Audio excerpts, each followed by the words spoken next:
Okay, so yun, magpapalit ako ng shock absorber nitong Kymco Exciting 400.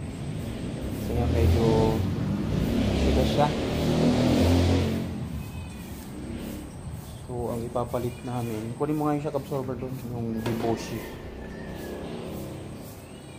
Deboshi shock absorber. So ano siya, adjustable.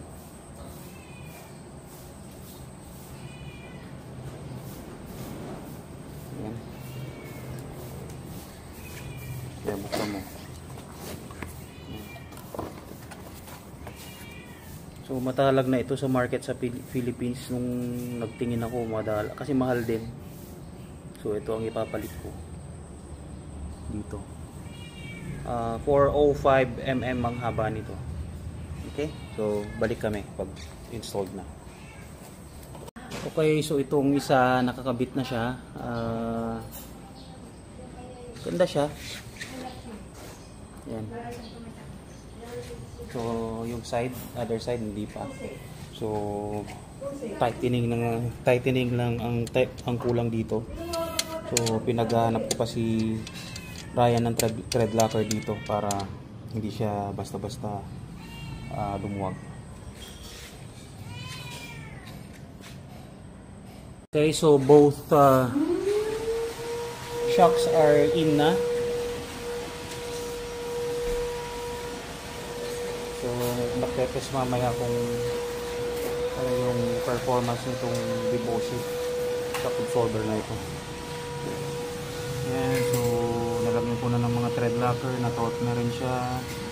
Okay, tingnan natin mamaya. Kulang na lang is ihigpitan tong nut dito. Ito. So papasadya kami ng pang higpit. Makapal kasi ito, so babawasan namin siya. Ito, babawasan kasi makapal. Sige, so ito yung lumambot siya, and then wala siyang yung malakas na return. Sige lang, biglayin mo.